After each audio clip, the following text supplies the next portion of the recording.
I want to welcome every one of you to today's worship. Today is the Lord's Day. We are here to hear what God has for us. I want to thank everybody who has taken part in today's worship. I want to thank Elder Sivande for the song. Our belief is based on what Elder Sivande has just sung. Christ died on the cross.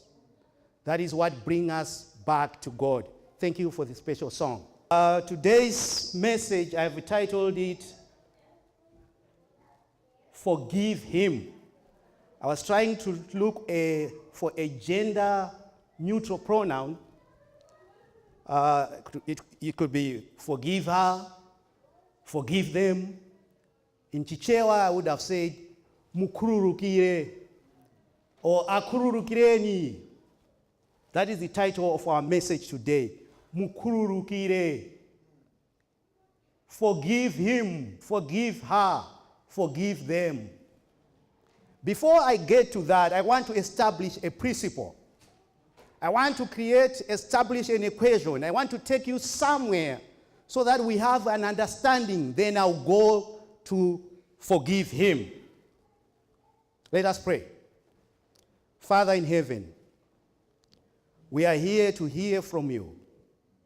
May you speak to us in a special way, so that after everything is said and done, we should not be the same. Amen. There are certain things that don't make sense when they are first said, especially when you read from the Bible. At first sight, it may not make sense. But as time goes by with revelation, you begin to understand. Even when you were young, when our parents would say some things, you don't make sense of it. Until when you have the experience, or until when you are at a certain age. When I was in secondary school, I memorized verses. I don't know how to sing, but I do memorize quite a bit. Isaiah chapter 1, verse 18. You remember, Pastor Dewey, we were learning the book of Isaiah, memorizing the book of Isaiah. Come, let us reason together. Amen. Though your sins are like scarlet, they shall be white like snow. Though your sins are like crimson, it shall be wool, white like wool. And then in Malawi, because of translation, something got missed. When I tried to understand what snow is, it said matarara. I never understood. And then I went to live in Europe in the 90s. And snow came. Then it made sense. Because matarara or hailstorm is colorless, is not white. But when snow came when I was in Europe, then I understood that no matter what kind of your sin, no matter how red it is, no matter how grave it can be, it shall be white like snow. Amen. If you go back to God. Then I read, Micaiah, whatever. Micaiah 7:19. It says, we know you will tread our sins with your foot, and you will hurl our sins into the depth of the oceans. You will throw our sins into the depth of the oceans. Say, oh, ocean? I see divers. If he throws our sins into the oceans, then some diver will go. I said, it doesn't make sense. And maybe some fisherman will go there with a boat and somehow get it from there. Or some people who are doing some studies, they'll go under ocean and then they will take it back. I just said, this is not quite there. In my mind, I was thinking, this is not quite there. Then, in 2014, in March, an airliner, Malaysia, MS 370, left Kuala Lumpur in Malaysia, heading for Beijing in China, with 339 people. 1 hour into the flight, the plane disappeared. And they look, they say, oh, we can't find the train, we can't trace. And then after hours, they assumed it had sunk in some waters. So now the duty was to locate the plane. And then they put their satellites, and then they found, oh, it's in the southwestern of the Indian Ocean. Let's go and try to find it there. They try to find it. I say, US is sending their autonomous undercurrent dictator. It will take some photos from underneath the ocean. They did that for a week, 2 weeks. And they said, oh, there's new data. It must have fallen this side. They scanned the whole ocean bed for a year. And then they kept on changing. It must have fallen here. It must have fallen here. It must have fallen here.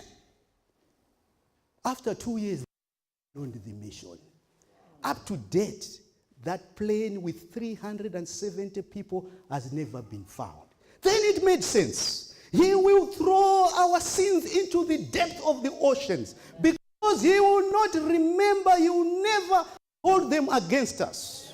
All we need to do is to do what John 1 John 1:9 verse 9 says. If we confess our sins, he is willing to forgive us. You know, we human beings, we were lost. Oh, we are lost if we don't confess. If we don't go back to our God, we are lost. The only way back to God is through confession of sins. The Bible says, all have fallen, all have sinned. The only way back to our God is through what he has just signed, through the cross. That is the only way we can go back to God. Daniel 9 verse 9 says, our God is a forgiving God. He is prepared to forgive us. Amen. To forgive our sins. That's what our God is. And you know, as I said, we as sinners, there's no way back to God except through the cross. And we can do that by confessing and by repenting. That's how we go back to our God. In Isaiah 59 verse 1, he says, it's not that my hand is short, but it's not that my eyes are blind, but your sins are hindering your prayers. Amen. Which means without confession, there's no way back to God. So I want to establish a principle here, as I said earlier, an equation for us to go back to God, for us, for our prayers to be heard in heaven. We must be pure and purified by the blood of Jesus. Amen. Purified by the blood of Jesus. So you and I, the only way back to God is through confession and repentance, and our God is willing anytime to forgive us. Amen. That is very good news. Having established that principle, I want to go to today's message now. We'll read a letter. We'll read a letter written by Paul. It's a very short letter. If it was in today's day, I would have said it was a text, an SMS, because it's only, even have a chapter, it's only a few verses. I don't know how to pronounce it. It's in can you put there so that people know what book I'm talking about? Because I was reselling the other time, that's the book we are talking about. It's a small letter, very small letter, only one One chapter. So on pronunciation, Philemon, some say Phileo, so many. But this is the book I'm talking about, Philemon. This letter we are going to read together. We have established our principle here. Our relationship with God hinges on repentance. Philemon. It's a very small book, very difficult to find. After Titus, we have Timothy, then Titus, then Philemon. If you are in Hebrews, you need to go back. I really want us to read together. This is Paul writing whilst in prison. He's writing to his soldier in Christ, Philemon. This letter is from Paul in prison for preaching the good news about Jesus Christ, and from our brother Timothy. It is written to Philemon, our much-loved co-worker, and our sister Apphia, and to Archippus, a fellow soldier of the cross. I'm also writing to the church that meets in your house. May God our Father and the Lord Jesus Christ peace. I read together. I always thank God when I pray for you, Philemon, because I keep hearing of your trust in the Lord Jesus and your love for all of God's people. You are generous because of your faith. And I'm praying that you really put your generosity to work. For in so doing, you come to an understanding of all the good things that we can do for our Christ. I myself have gained much joy and comfort from your love, my brother, because of your kindness, and has so often refreshed the hearts of God's people. Verse 8. That is why I'm boldly asking a favor of you. This is where I'm going. Paul has introduced, he has uplifted, he has said good things about Philemon. But he has a request. That is where I want us to go. He says, that is why I'm boldly asking a favor of you. I could demand it in the name of Christ, because it is the right thing for you to do. This favor that Paul is asking Philemon, he's only asking it because of Jesus. Ordinarily, no, you would not have asked. I want us to understand that. Ordinarily, Paul would not ask for this favor. And he goes on to say, but because of your love, I prefer just to ask you. So take this as a request from your friend Paul, an old man, now in prison for the sake of Christ. My plea is that you show kindness to Onesimus. This is Paul's whole, going round and round and round. He wants to talk about Onesimus. Show kindness to Onesimus. Who is Onesimus? I was trying to do a research. Onesimus means beneficial. Somebody of importance, somebody who does good things. But Paul says, if you continue reading there, he says, show mercy to him. Forgive him. That's where I got my topic. Forgive him. Show kindness to him. What did Onesimus do? Onesimus was a slave. As a slave, he worked for Paul in Rome, in Colossus. As a slave, he worked there, and he stole certain things that belonged to Philemon. And he ran away. When he ran away,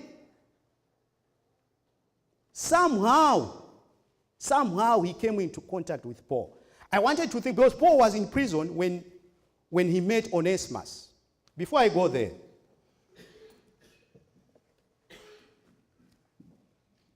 Paul was in prison.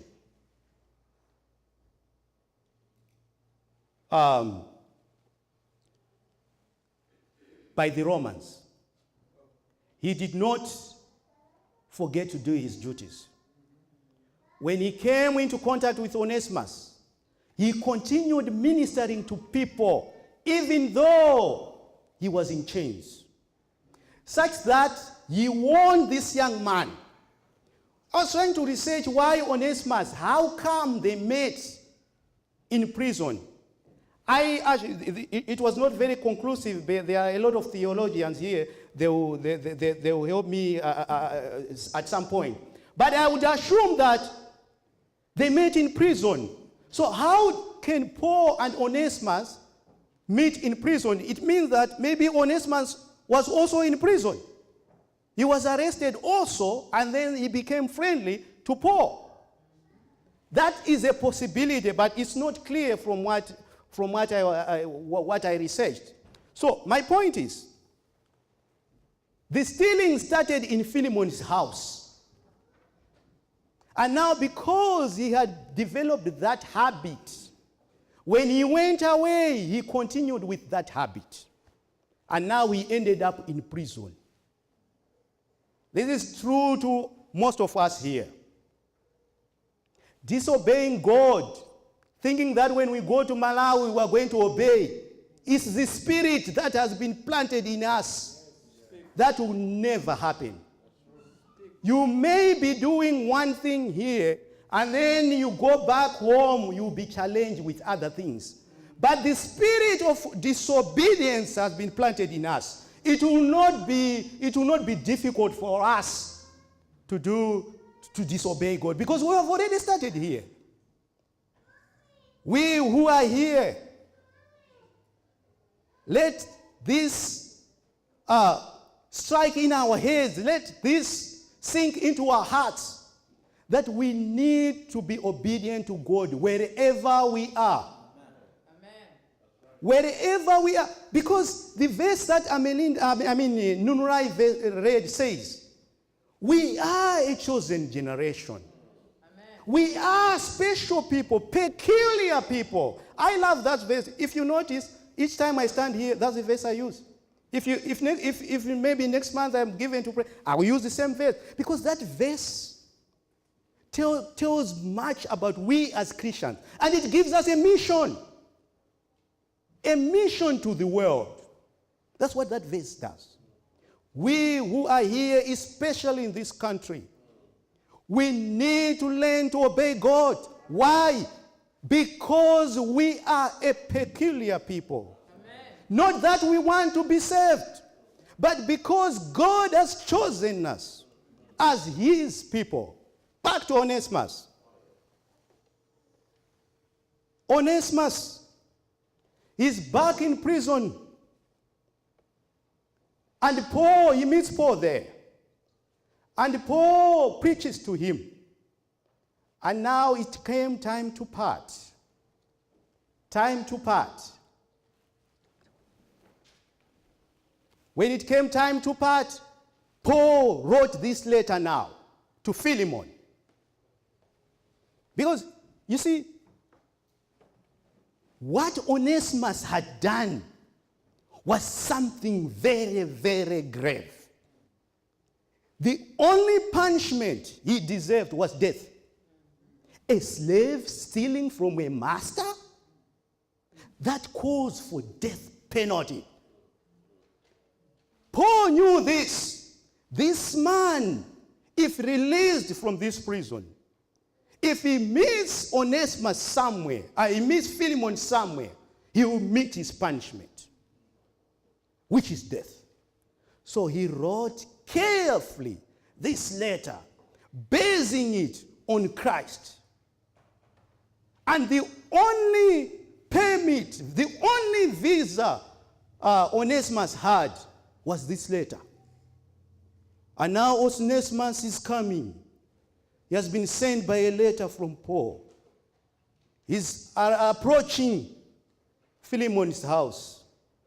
I can see members of Philemon. They say, hey, look at that slave. Who stole our camera? Or who stole our money? Look at the slave. Who stole this? I can see the bouncers ready. Ready to catch him and throw him away. That is what we deserve. We human beings, this is what we deserve. We have sinned. The law is very rough. The law is very rough. We have sinned and we deserve death.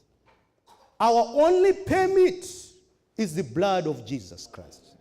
On our own, we can't. Onesimus couldn't on his own. He couldn't go to Philemon. The only permit he had was this letter. In the letter, Paul pleads, please forgive him. You are a Christian. Forgive him. Don't hold anything against this man. And he continues in the verses there. He says, if he has stolen anything, count that as my debt. I'll pay. That's what happens in our world. When the devil accuses us, Christ says, I paid. Forgive him, Father. I paid.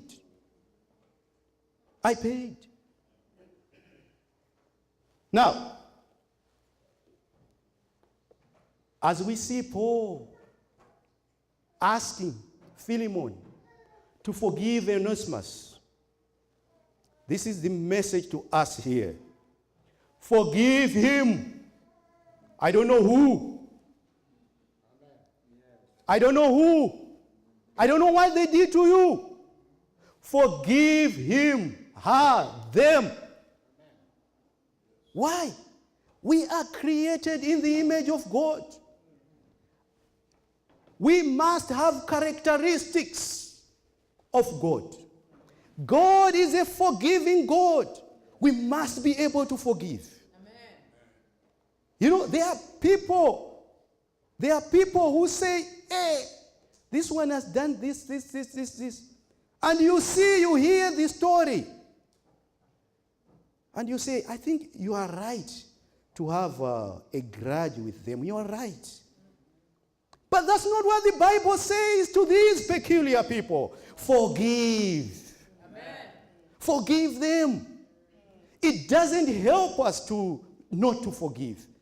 In fact, the Bible says, if you don't forgive, your prayers, they just hang in somewhere there.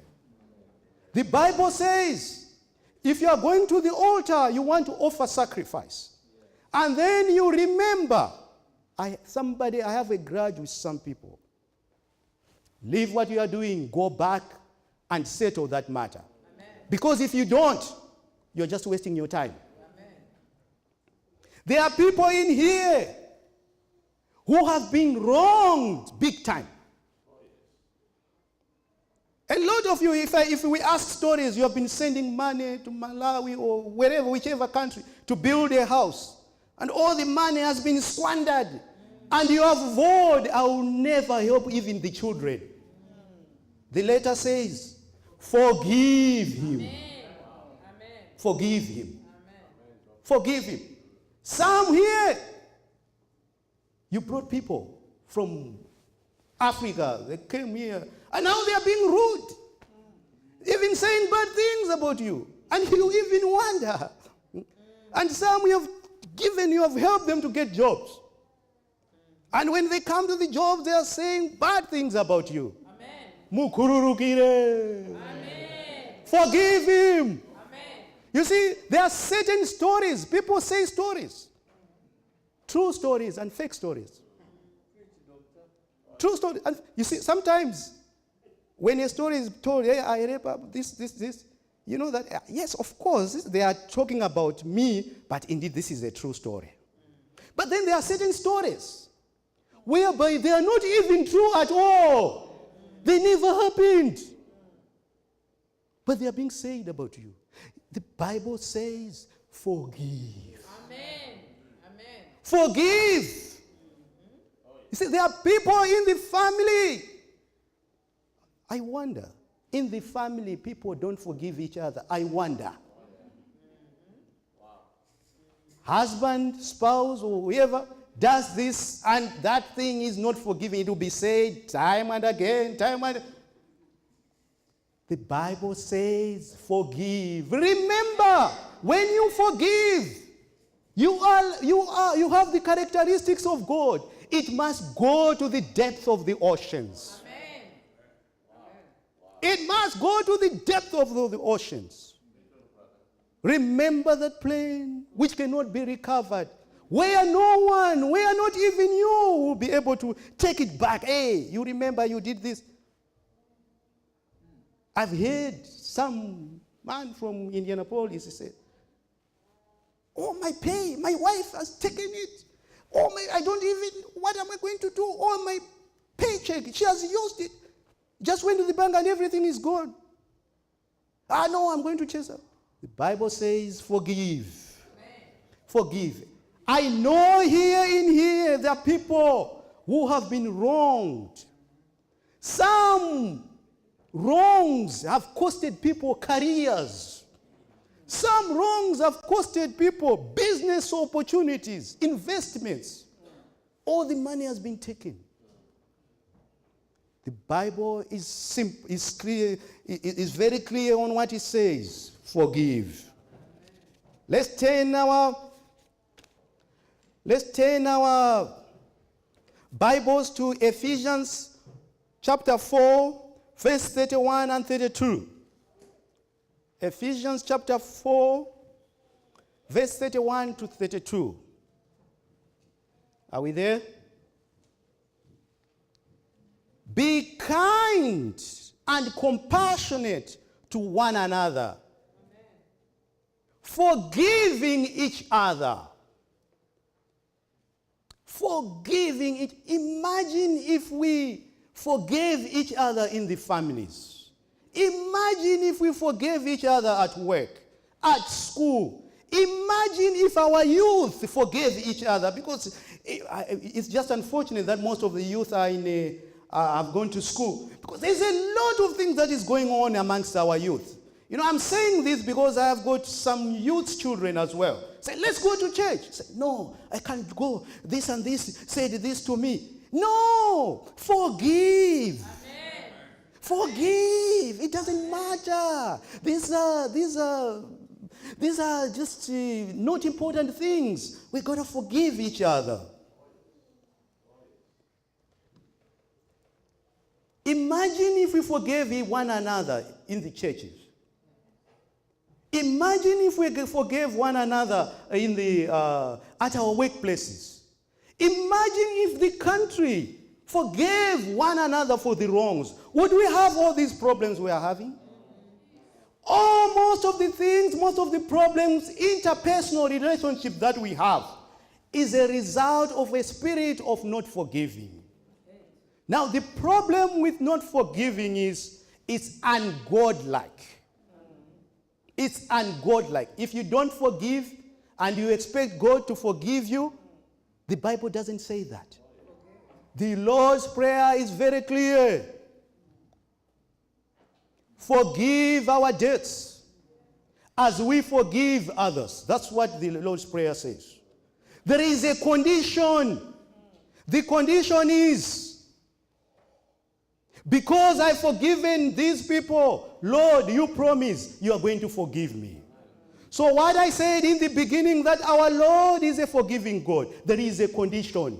The condition is you forgive one another. May God bless us all, so that when we come from here, we examine ourselves. We ask honestly in our hearts, who am I unable to forgive?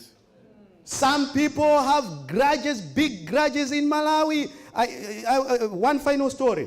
I have a friend in here from this church. He was on the phone to Malawi. Money, we have sent money. And then the other side thought that he had disconnected the phone. So they continued talking, not knowing the US side, they are listening to the phone.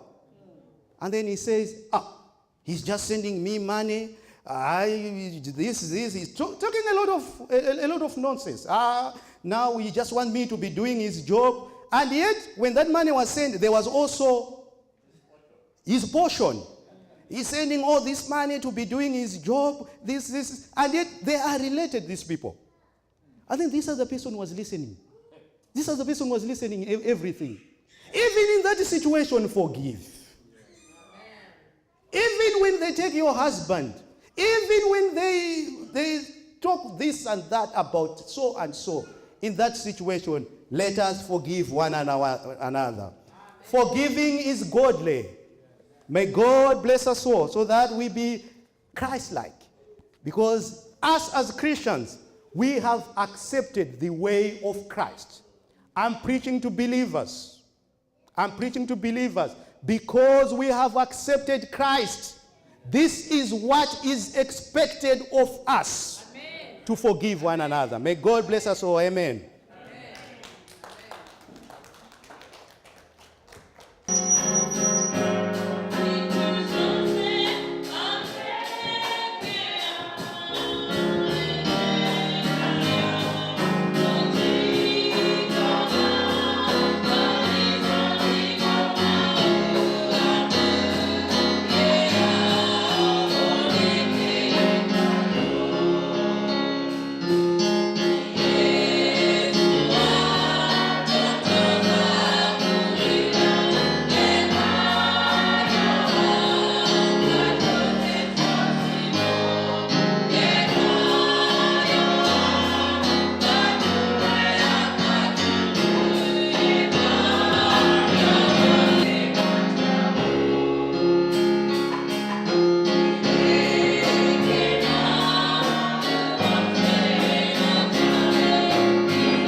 Let's pray. We thank you, Father, because of the words you have spoken to us. It is our prayer this afternoon that we be like Christ, we be Christ-like, that we should be able to forgive one another. In so doing, Father, you promised us that when we forgive, you will forgive us. And in so doing, Father, when you have forgiven us, you hear our prayers. For this is our prayer in Jesus Christ. Amen. Amen.